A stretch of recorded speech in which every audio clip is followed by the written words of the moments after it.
아나는 대나무가 우거진 뜰 한가운데 서 있었습니다. 그 순간 뜰 밖으로 한 무리의 상여 행렬이 지나가고 있었는데 모두가 말없이 느릿느릿 걸어가는 모습이 어딘가 무겁고도 가라앉은 기운을 풍기고 있었습니다. 예전엔 눈부신 존귀함을 지녔던 왕자가 오늘은 차가운 다리 위에 놓여 있고 흔들리는 깃발만이 생의 덧없음을 속삭이는 듯했습니다. 아난의 가슴 속에는 왜 사람은 누구나 죽음을 맞이해야 하는지, 한때 그렇게 빛나던 왕자마저 결국 먼지로 돌아가야 하는 이유가 무엇인지, 살아있을 때의 부귀영화는 결국 어떤 의미를 남기는지에 대한 의문이 점점 깊어졌습니다. 그는 마당에 서서 낙엽 한 장 한 장 떨어지는 소리와 바람 소리를 들으며 생명의 덧없음에 대해 생각했습니다. 삶과 죽음이란 서로 끝과 끝처럼 보이는데 도대체 어떤 관계인지, 그리고 인생이 이렇게 짧다면 진정한 의미가 무엇인지, 모든 것이 결국 사라진다면 수행을 하는 까닭은 또 무엇인지 궁금증이 끝없이 일어났습니다. 마치 보이지 않는 쇠사슬이 그 마음을 옥죄는 듯했고 아나는 한없이 혼란스러웠습니다. 그렇게 깊은 생각에 빠져 있을 때 길 한편으로 귀족들의 화려한 마차들이 지나가는 모습이 언뜻 보였습니다. 금은보화로 치장한 사람들은 주위의 부러운 시선을 받으며 위세를 뽐내고 있었습니다. 그러나 저 찬란한 광채가 언제까지나 지속될 수 있을까요? 과연 죽음의 냉혹함 앞에서 그것이 얼마나 의미가 있을까요? 호사스러운 삶을 누리다가 죽은 뒤에는 그들이 누렸던 모든 영예는 잊혀지고 말 텐데 그 많던 소유물들이 다음 세상에 함께 갈 수 있기나 할까요? 이런 생각들이 아난의 머릿속에서 떠나지 않았습니다. 결국 아나는 이 모든 물음에 더 이상 휘말리지 않으려 마음을 다잡았습니다. 답은 오직 부처님께 구할 수밖에 없다는 것을 직감했기 때문이었습니다. 그는 경건한 마음으로 자세를 가다듬고 자신의 모든 고민을 부처님께 여쭙기로 결심했습니다.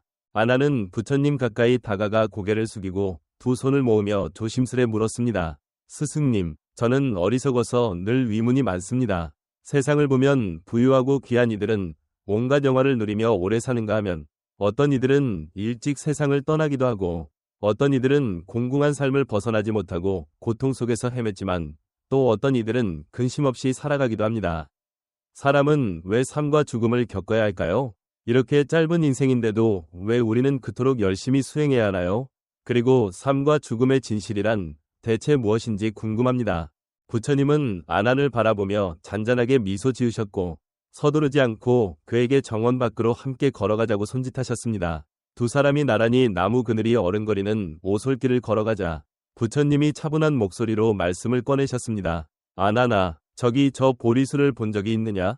아난이 고개를 들어 바라보니 오래된 보리수가 우뚝 서 있었습니다. 울창한 잎이 무성해 마치 대지를 보듬어주는 존재처럼 보였습니다. 그러자 부처님이 잔잔하게 이어 말씀하셨습니다. 이 나무 또한 생멸이 있단다. 잎이 지고 가지가 마르기도 하지. 하지만 너는 이 나무가 시들거나 떨어지는 것을 근심하거나 슬퍼하는 모습을 본 적이 있느냐?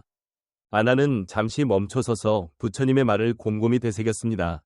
해마다 새 잎이 돋고 가을이 되면 조용히 낙엽을 떨구는 그 나무는 사계절의 순환을 아무런 번뇌 없이 받아들이고 있었습니다. 모든 것이 마치 자연스럽게 흘러가는 모습이었습니다.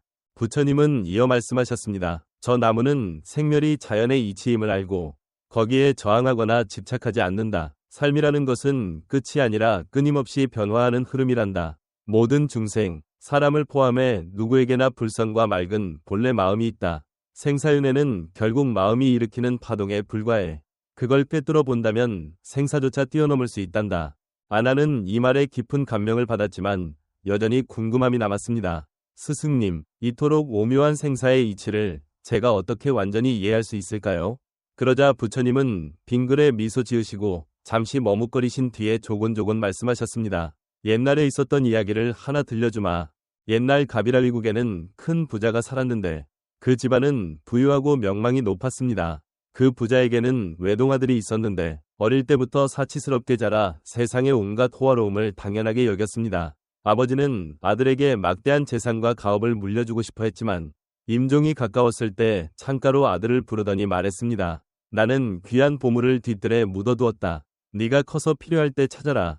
아버지가 세상을 떠난 뒤 아들은 아버지가 남긴 재산을 물려받았으나 점점 방탕하게 살며 재산을 탕진해버렸습니다.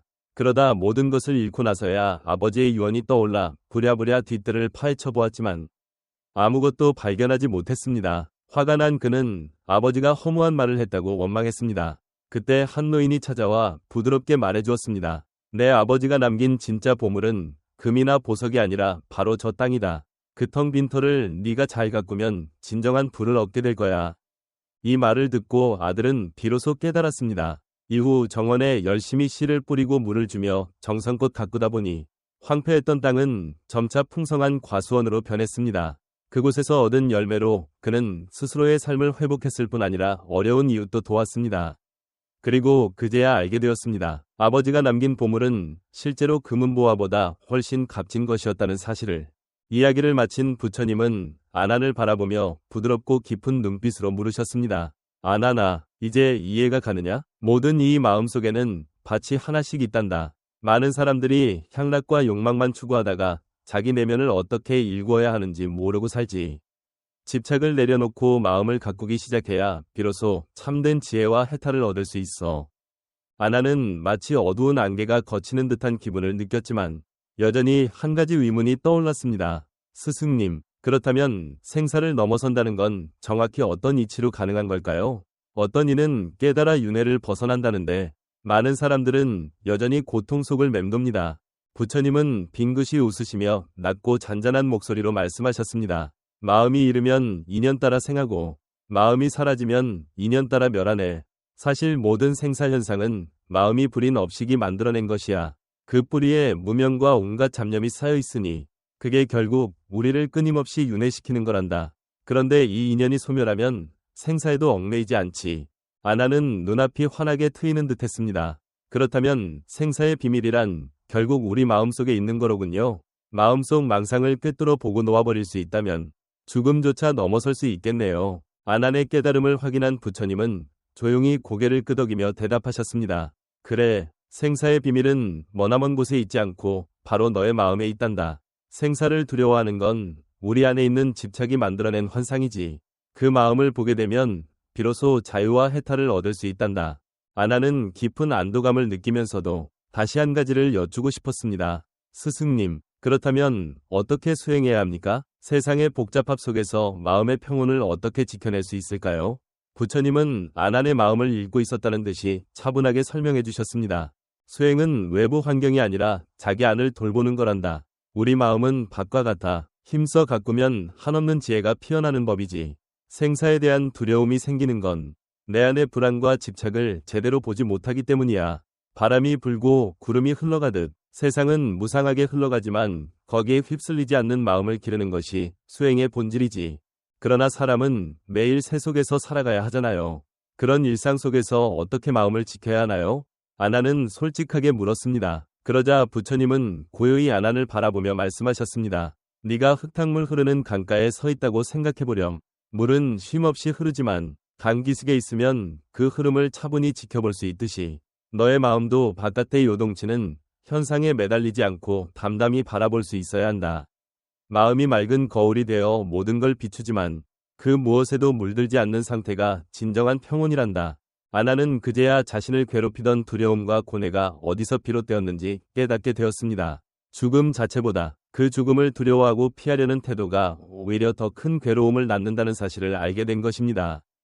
부처님은 연이어 말씀하셨습니다. 우리가 생사를 피하는 것이 수행의 목적이 아니란다. 오히려 생사라는 파도 속에서도 바닥의 맑음을 볼 수 있는 것이 중요해. 생사의 무상함을 바로 볼 수 있다면 그때부터는 한순간 한순간이 소중해지지. 그리고 그 순간을 통해 늘 깨어있게 되니 그게 바로 진정한 자유로 가는 길이야. 아나는 부처님 가르침을 들으며 전에 없던 고요와 용기를 느꼈습니다. 생사의 흐름은 바꿀 수 없지만 내 마음가짐은 바꿀 수 있다는 사실, 그리고 그 안에서 참된 해탈을 찾을 수 있다는 이치를 온몸으로 느끼고 있었습니다.